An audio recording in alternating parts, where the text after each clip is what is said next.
Hi folks, I'm going to do a discussion today on what my railroad or my layout's actually riding on. I had a couple of issues and this is how I solved them. Anyway, as you can see, it's 3x5, it's tucked into a corner, so access to the back would be a problem. And one of the solutions I decided I wanted was to put it on wheels, that way I can slide it out and get behind it and do whatever I need to do back there without reaching across the whole thing, because my arms are not 3 feet wide or 3 feet long. So at one point I was looking at, well, I've got wheels on it, so it will pull out, and it's not where I originally started this layout. It was done where I had more access to it, but it was more in the way. This is its final spot, but it will come out away from the wall when I need to get to the back, and I have two ways of doing that. And one just now is around there once it's pulled out, and I'm doing this freehand without using a tripod. Sorry if it's a bit jittery, because I'm going to be moving it around and the height's going to change. Yep, you heard that right. Anyway, my solution to getting wheels on it, along with what height to use it at, because I couldn't decide if I wanted low to work on it and access it, or if I wanted it high for the better view. So I split the difference. I'll post a link below to my solution as it appears on Amazon.ca. Again, I'll put it on there down below. What you can do though is just go to my link that I give you, and I'm not sponsored in any way by Amazon or getting any kickbacks, so feel free to do it other ways if you want. Look up Vivo manual desk. Take the title of the product and cut and paste that over to whichever version of Amazon you used. Now, just so you know, it was $250 Canadian. Don't know what it'll be in your local currency. That's why I'm saying check your Amazon. And I got it pretty much next day for free through Amazon Prime. Anyway, I've got casters down on the bottom. They were not included, but they were about $16 for a set of 4. And they raised the height slightly. What I'll do right now, you can see, I'm 5'10" and I'm holding the camera about eye level for me. So you can see almost, but not quite. I probably could stretch across just to fix a quick derailment or grab something, but I don't have a great back, so I certainly couldn't work stretched across the entire thing the entire time. For any big projects, it would cause me real problems.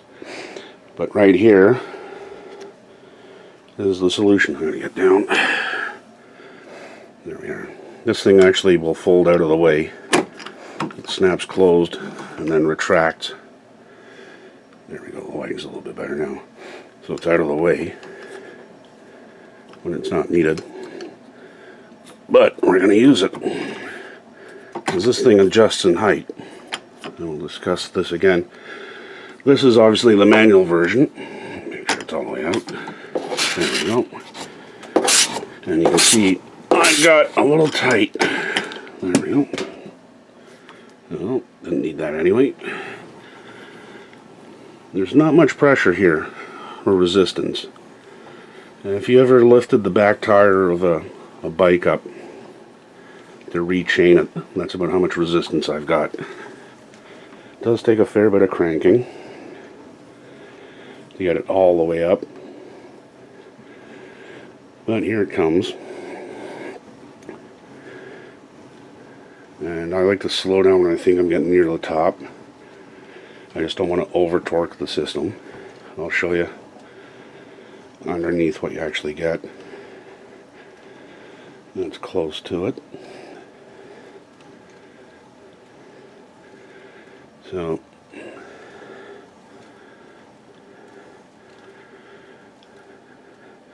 that's dead stop. And for me at 5'10", or 190 centimeters I think it is, I've got just a couple of fingers clearance between my chin and the top of the roadbed. So that's the view I got. I bumped the throttle there. So I got the best of both worlds. Obviously, when it's up this high, it's not quite as stable. But again, you can see I've got trains on there, and nothing gets thrown around. As long as you're not going at it like you're churning butter or something like that, everything stays put. So, key things to know about this one, again, it's the manual version. They also sell an electric version that locally in Canadian currency is $120 more. Big benefit to that, along with not having to crank it yourself, is it allows you to go a little bit wider. I'm at the max recommendation for this one. Maximum width they recommend is 36 inches. And they give you a weird recommendation. Now keep in mind, this is meant to be for a desk with CPU, monitor, probably a big laser printer on top, lots of weight. And I've deliberately kept my weight down. Just so you get an idea, I have 2x3 studs, and it's a ladder frame. So, quick look, you can see I've got my end pieces, two in the middle, and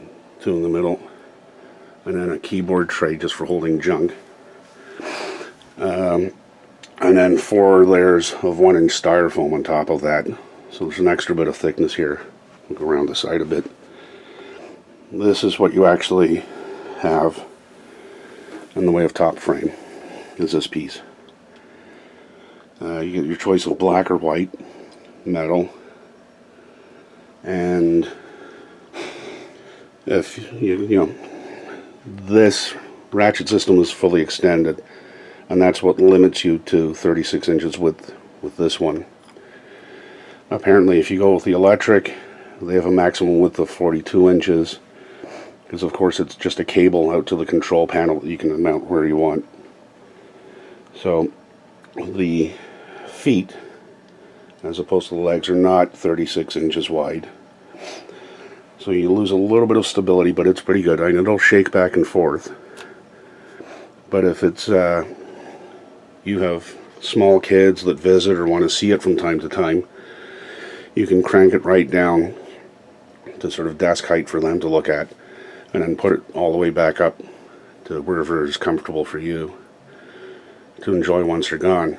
But even down at its lower height, you can't climb on this. It's not ever going to be as stable as something with legs that fall 4 corners all the way out. So just keep that in mind. Keep in mind you're going to want to keep your weight even and distributed, and not too much. I mean, the rating on this, where did I put it, is rated for 132 pounds. I'm nowhere near that.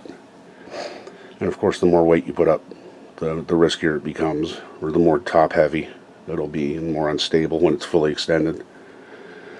Now I have, well, we'll go under again. You can see the crank goes back here to a gear system that turns another drive line, or drive shaft if you want to call it, that goes down and operates the one on that side, and they stay nicely in sync. I've got no problems with any binding or them being uneven or operating unevenly. So they're staying level, and you know, it is what it is. Forgive all the wires hanging down just now. So they give you a different length. I mean, this, like I said, this frame will expand and contract. There's the joint there up here where you can move it in or out. It's at its maximum length, but it will support something far longer. They say up to 80 inches. I think so long as you keep the weight down and the weight even, you could probably go to an 8-foot deck side to side with this without a problem. But there are 2 issues, or 2 things to keep in mind if you do go with this. You will need to allow extra wire. As you can see, I've got power bar down here, or a surge protector, and then a power bar trucked up there, just so I've got some extra cord to span the difference when needed. And as you can see from the blue, you'll have to work out something for your backdrop. Let's get this down a little bit. So what my solution is going to be is this corrugated plastic. Excuse me. They use this for lawn signs and stuff like that. It's plastic core. It goes by a couple of different names, but it's essentially plastic cardboard. And it's normally used around here for lawn signs and stuff like that, for sale and things like that. And it just slides onto prongs that are built for it. And what I'm going to do is experiment with this one to see if I can bend it nicely and evenly. So I'll use 2 pieces, one for each side, with 2.5 feet across the back and then 2.5 feet down each side. And I'll have to figure out a way, there we go, of mounting something like a prongs so it will slide on. That way I can get it out of the way if I do need access to the back, or if I lower it all the way down, hopefully I can just reach over it from behind.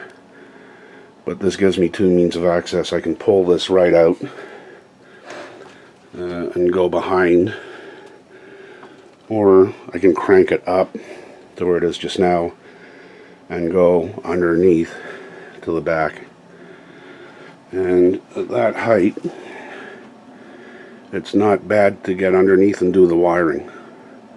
You can take a little stool with you and sit there and do your wiring, instead of being, you know, crouched completely down.